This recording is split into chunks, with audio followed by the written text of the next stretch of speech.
नमस्कार, आप देख रहे हैं ट्रेंडिंग स्टोरी विद नगमा और आप सबको विजयदशमी की बहुत शुभकामनाएं। बात त्योहारों की हम आज इसलिए कर रहे हैं क्योंकि त्योहारों का मौसम है और त्योहारों के मौसम का ये बदलाव जो है वो आप सबको हवाओं में भी महसूस होने लगा होगा।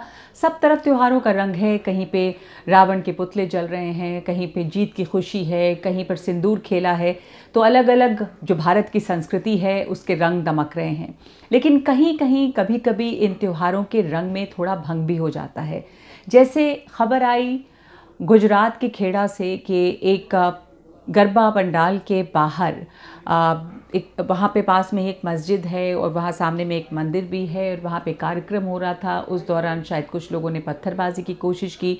अब इसमें से कुछ भी अभी साबित नहीं हुआ है, लेकिन जो साबित बात हुई है वो ये तस्वीरें आई हैं जिसमें ये देखा जा सकता है कि कुछ लोग जो हैं पुलिस वाले हैं या नहीं, क्योंकि वर्दी में कुछ नहीं दिख रहे हैं, सादे कपड़ों में भी हैं, वो कुछ लोगों को बांधकर डंडों से पीट रहे हैं, बांध कर पीट रहे हैं। तो इस पर जब तफ्तीश हुई तो पता चला कि ये जो लोग थे कथित तौर पे वो पत्थरबाजी कर रहे थे।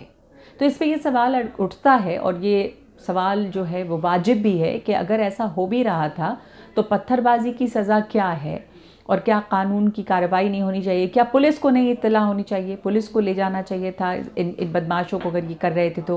और ये लोग कौन थे जो कि डंडों से पीट रहे थे लोगों को बांध कर? तो इस बारे में जब हमारे सहयोगी ने एनडीटीवी में ही फ़ोन पे बात करने की है डेप्यूटी सुपरिटेंडेंट ऑफ पुलिस जो वहाँ पे हैं उनसे, तो उन्होंने ये कहा है कि उनको अभी वो जो हैं इस वीडियो की जो सत्यता है उसको वेरीफाई नहीं कर सकते हैं।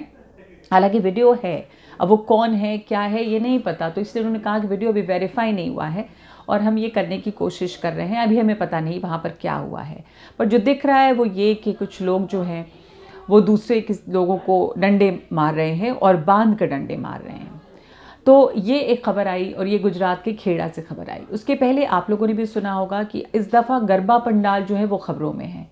तो गरबा पंडाल तो गरबा की वजह से खबरों में होने चाहिए, लेकिन खबर इसलिए आ रही है बार बार सामने कि वहाँ पे कुछ मुस्लिम लड़के जो हैं वो जाने की कोशिश कर रहे थे या वो अंदर गए और उन्होंने बदतमीज़ी की है, वो फ़ोन लेके जा रहे हैं, वो वीडियो बना रहे हैं लड़कियों की। फिर ये भी खबर आने लगी कि वो लव जिहाद की कोशिश कर रहे हैं। अब ये कहीं कुछ भी होता है तो एक जो ये टर्म है लव जिहाद, ये बड़ा ही पॉपुलर हो गया है और किसी भी चीज़ को बता दिया जाता है कि लव जिहाद। तो क्या लव जिहाद वहाँ पे हो रहा था? और अगर लड़के वहाँ बदतमीज़ी कर रहे थे तो उस बदतमीज़ी को रोकना चाहिए।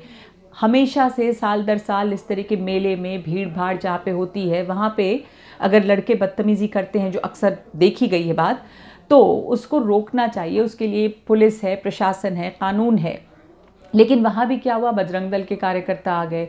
फिर एक कायदा बन गया कि लोगों की आइडेंटिटी चेक होगी और आइडेंटिटी चेक करके ही अंदर जाने दिया जाएगा। फिर कहीं कोई बयान आने लगा, आपने भी पढ़ा होगा, ओपन इंडिया की एडिटर हैं नूपुर शर्मा, उन्होंने ये बयान दिया कि ये धार्मिक पर्व है, गरबा जो है वो धार्मिक कार्यक्रम है, तो इसमें दूसरे धर्म के लोग क्यों आ रहे हैं?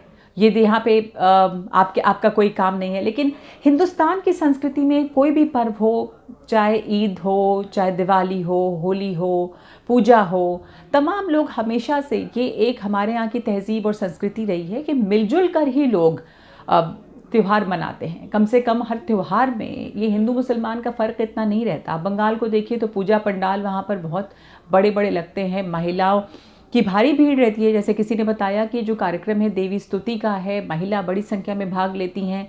तो बंगाल में देवी पूजा होती है और वहाँ बहुत बड़ी तादाद में महिलाएं हैं, पर ऐसी कोई चेकिंग वहाँ पे नहीं हो रही। पर मध्य प्रदेश से, आप गुजरात से इस तरह की खबरें आ रही हैं सामने कि बजरंग दल आ जा रहा है और लिस्ट बन रही है। अब मैं ये बात मानती हूँ, ये बिल्कुल होगा कि हो सकता है कि कुछ लड़कों ने बदतमीज़ी की हो, बदमाशी की हो, उसको चेक करना चाहिए। लेकिन क्या उसमें नफ़रत बढ़ाना, क्या लव जिहाद का नाम देना, क्या इसमें धर्म को लाना, ये इस नफ़रती रावण को और बड़ा नहीं करता? और क्या इन चीज़ों को रोकना नहीं चाहिए? क्योंकि ये वो हिंदुस्तान है जहाँ पे जो भजन लिख रहे हैं, भजन के जो बोल हैं, वो हो सकता है कि लिखने वाले मुस्लिम धर्म के हों। जो पूजा में फूल चढ़ाए जा रहे हैं, वो माला गूंदी जाती है, उसको गूंदने वाले जो हैं वो मुस्लिम हैं। जब मूर्ति बनती है तो कई अक्सर आप सबने भी इस तरह की बातें सुनी होंगी, कहानियाँ देखी होंगी कि जो मूर्ति बनाने वाले हैं वो दूसरे धर्म के होते हैं, ज़रूरी नहीं है कि हिंदू धर्म के हों, वो मुसलमान भी होते हैं, मूर्तिकार जो होते हैं।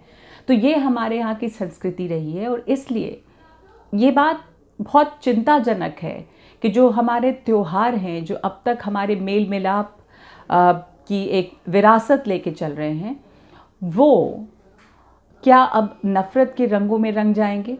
और ये नफ़रती रावण जो है ये बड़ा हो रहा है, क्या इसे रोकना नहीं चाहिए? हम और आप सब इस पर सोचें, यही अच्छा होगा। धन्यवाद।